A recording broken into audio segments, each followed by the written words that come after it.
Wild Man here with Wild Man's Outdoor Adventures. Today, I got a nice little experiment.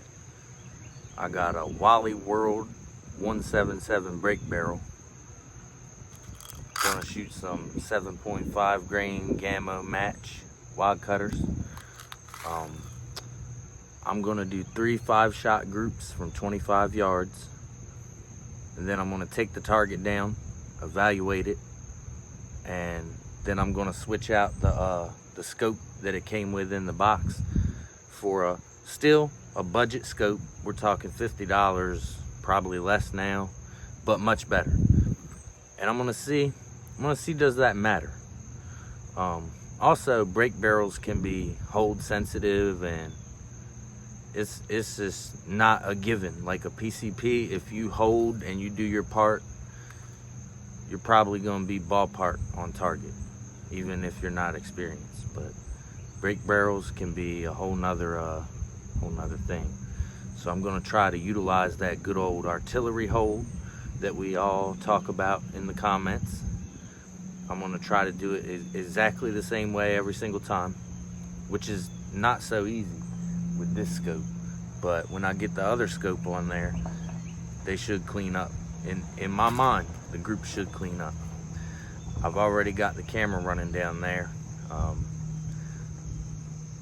Don't want to yak too much, so I'm going to get turned around this way, start shooting. Then I'm going to go get the target, and we're going to look at that together. Then I'm going to switch the scopes and do the same thing. Alrighty. I've also got a screwdriver out here because these like to come loose, and that can throw your groups off more than you would think, probably.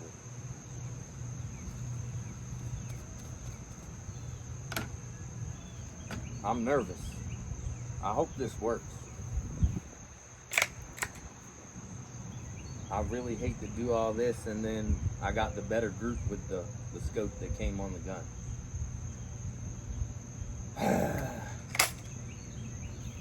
That's why we do it, though. Can y'all see that? All right.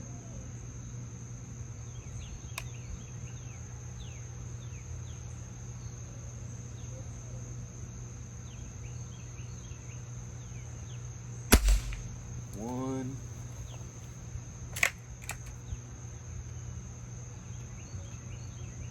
The hardest part for me is remembering to count 1, 2, 3, 4, 5.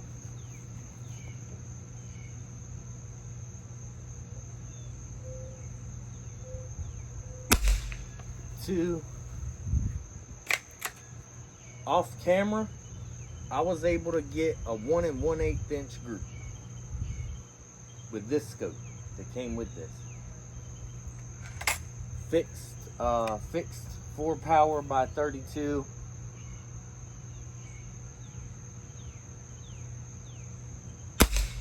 Three.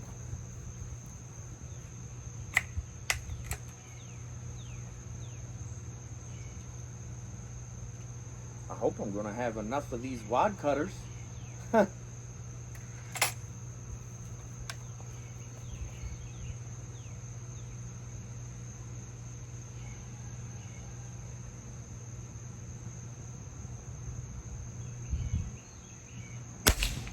4. For anybody that's curious at home, these, I do believe they're going ballpark 990. Yeah, about 990 feet a second. Last one.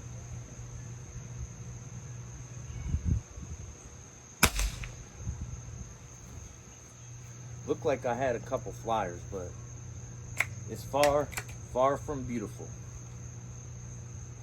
That was 5. Now I'm gonna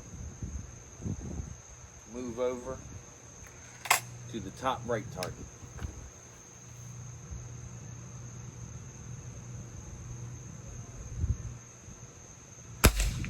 One,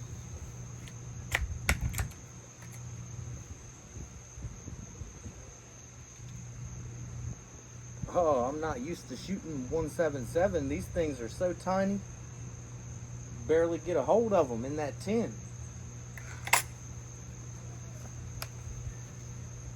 Number 2, top right.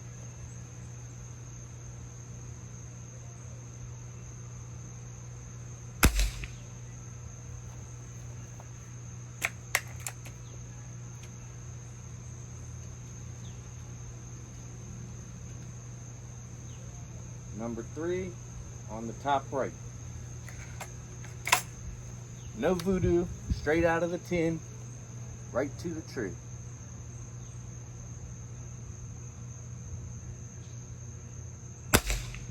Three.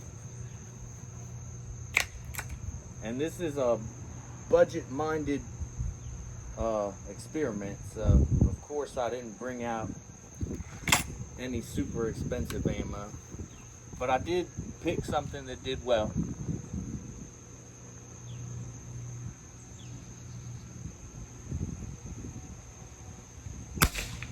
Four. I'll tell you what, that ain't ugly. That ain't ugly.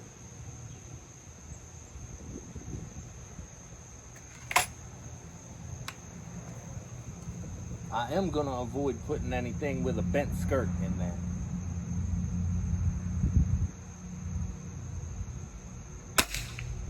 Five. Fix this camera.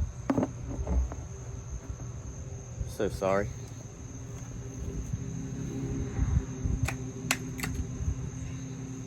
Last group. Should I go bottom left or bottom right?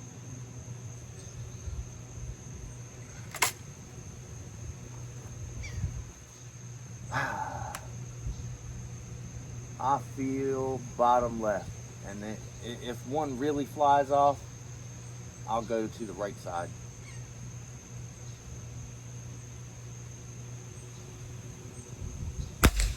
One.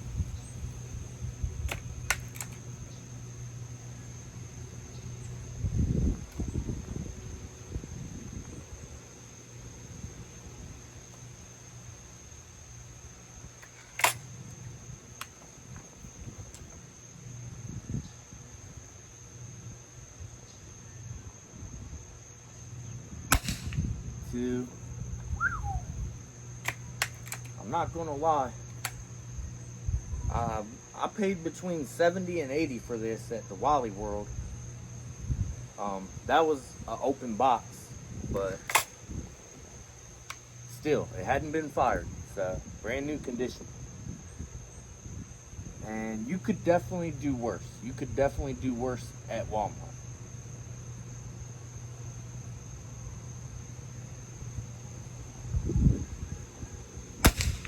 Three.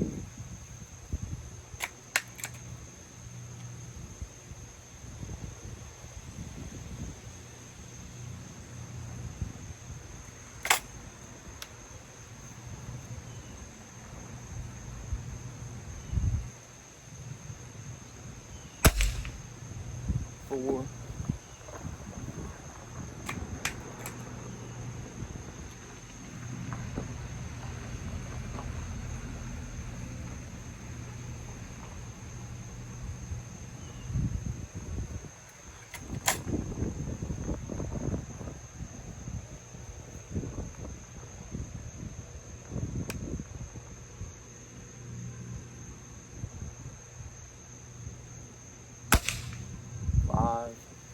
Well, they ain't beautiful. I'm gonna go run down here and grab them.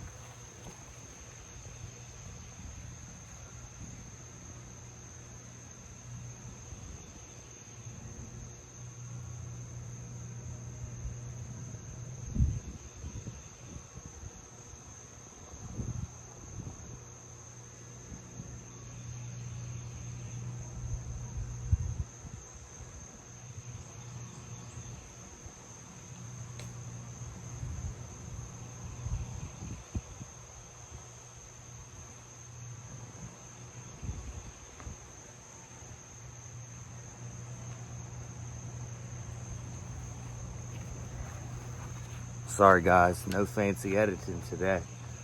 It's all in real time. So I'm gonna do this right on camera for y'all. I'm gonna write on this one.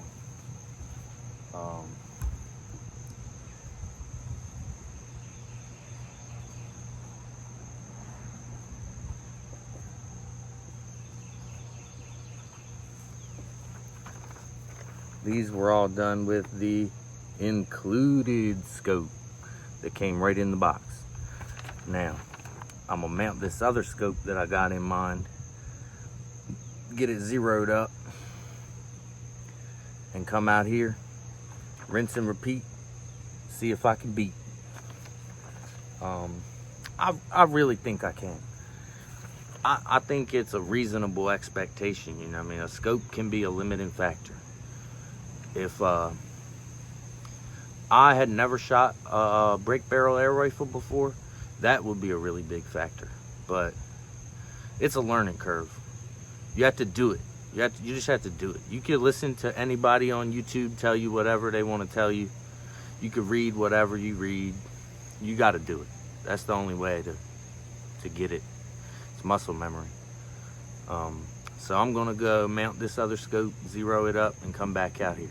And the other part, there are two premises to this experiment. One,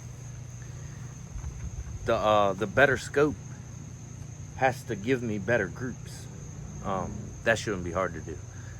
Second part, that break barrel that I'm shooting today, it's a Umarex Ruger Airhawk Elite 2 in .177 caliber with a gas piston. It's got some recoil for a .177, and it's not traditional firearm like a little pushback. Nah, it goes both ways. Pause. A lot of stuff does that these days, but we don't do that out here. No offense if you do, but we don't do that out here. Oh well, I'm yakking now. Let me go mount this other scope and try to defeat this, because I really think I'm going to, hands down. That was a little more work than I thought. I got the other budget better scope on there. I'll give you a little flyby real quick.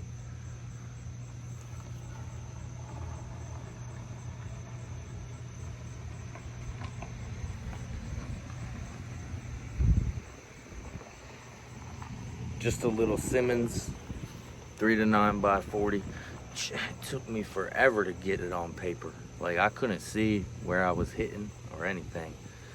But I did get it on paper. I'm not sure if it's right on, but we should be able to differentiate groups from one another based on previous shooting. Unless we're gonna have an issue with this scope. I hope we're not. I really like this scope. It's simple, but like, I haven't missed a lot of stuff with it on my PCPs. I'm gonna make sure everything's tightened down, or at least how it's supposed to be, you know, not cranked down. But I think that might do something to harmonics. All right. Yeah, man, I'll show you. I'll just show you guys. That was almost full when I started doing this. The thing about them small calibers, man, if you're not on paper, it's hard to tell where it's hitting. I mean, the whole thing is a tree. It all sounds the same. I got the other camera down there rolling. We'll just see how it goes. I'm gonna start off on top left, work my way through 3 5-shot groups, and if I have any ammo left over, I might run it over the chronograph. Nah, the sun's pretty much down. I'm not gonna do that.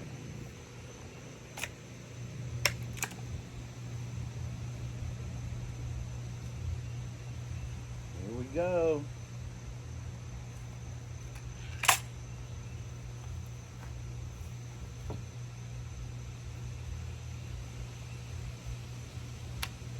That didn't feel good. One. We're a little low right.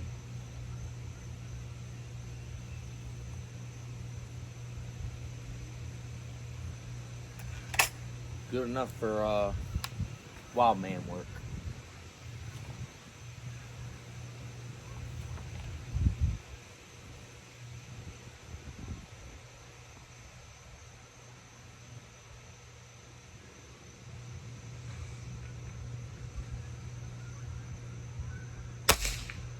Two. I hear some geese. Wild man had absolutely too much coffee today. That's the problem.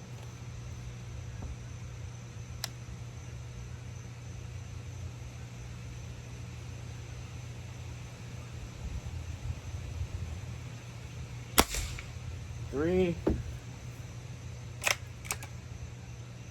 That don't look that promising.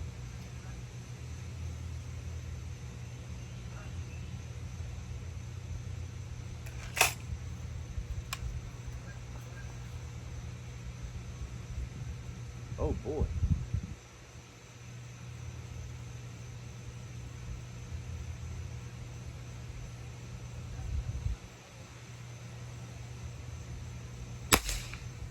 Four, way low. That one was way low. I definitely feel like I got a good, nice trigger pull.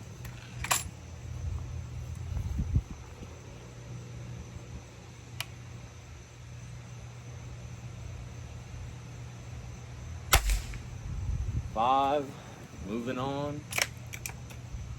Top right.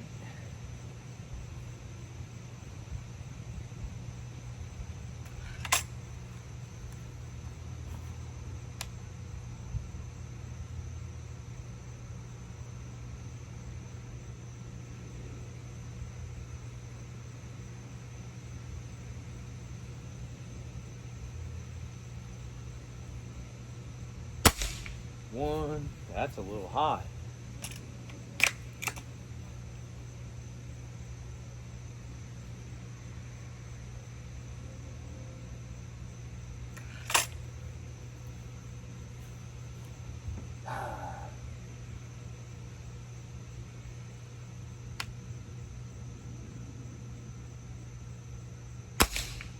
Two, way low.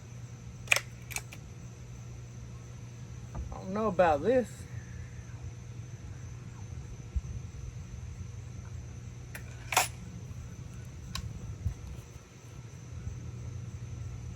There's a bird in the tree, but I'm gonna let him live.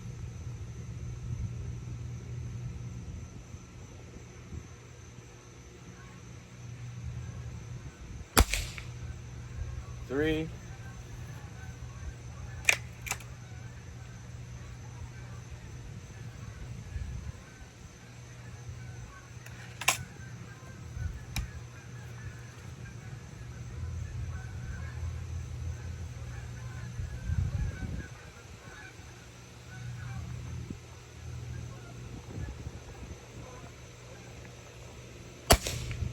Four.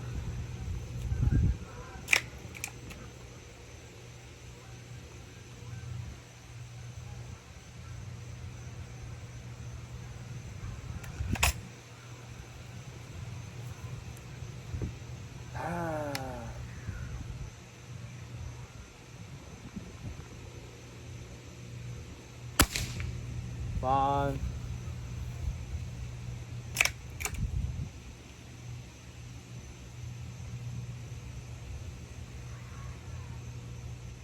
Moving on to the bottom left.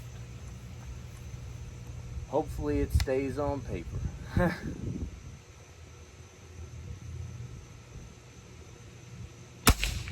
One.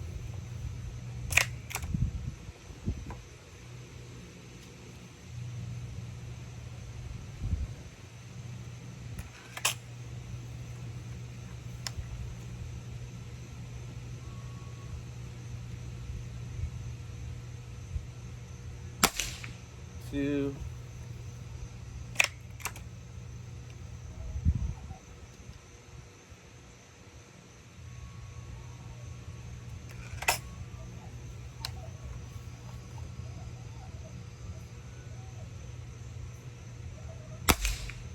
3,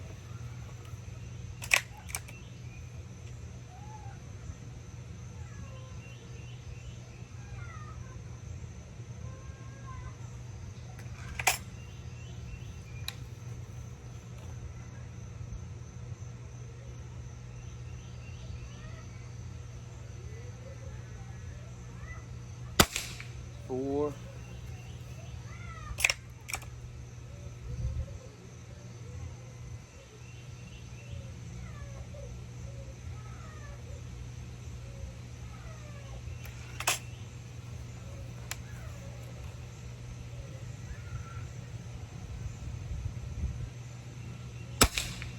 5.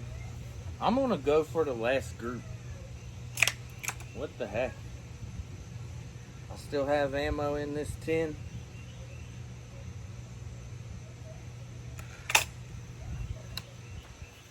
Hopefully I didn't cook this scope.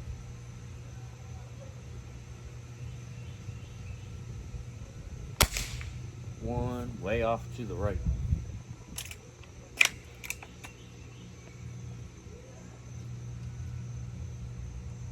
I mean, so far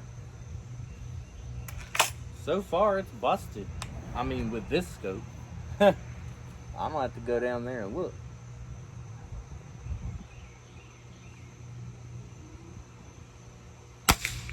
Two.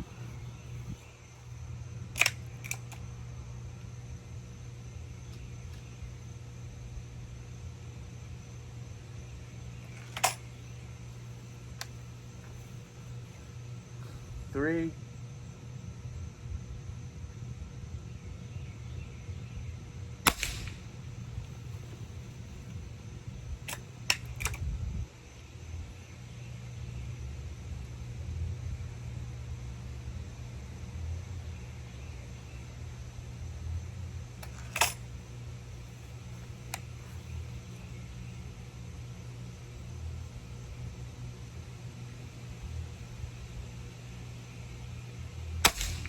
4.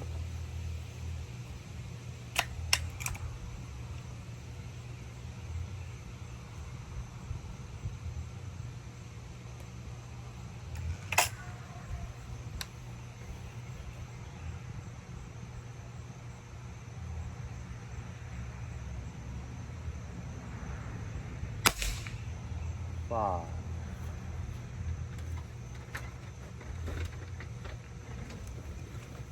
You know he really just threw a fit because I took the controller to change his ass.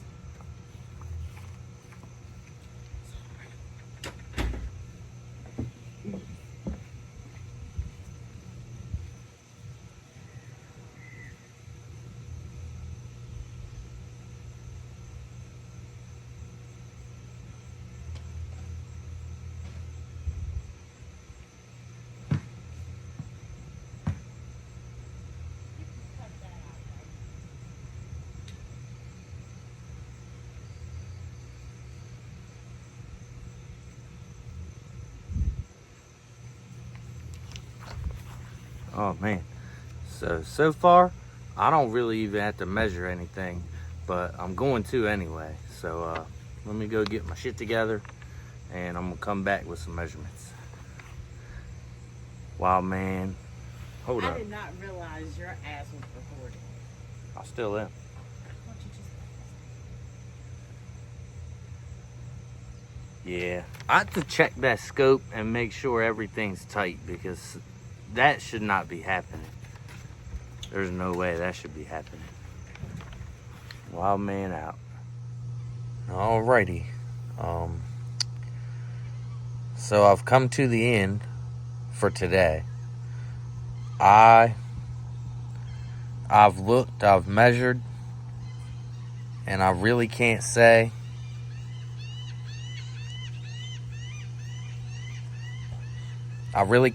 that the groups that were done with the better scope were any better than the included scope. unfortunately. And I'm going to leave it on there, though, because part of it is making sure the brake barrel isn't going to break the scope. And maybe I just have to get used to it. The eye relief is a little bit different. It's a little bit less eye relief on the nice scope. Yeah.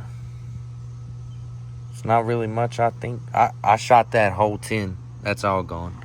I did some more plinking after I did these groups.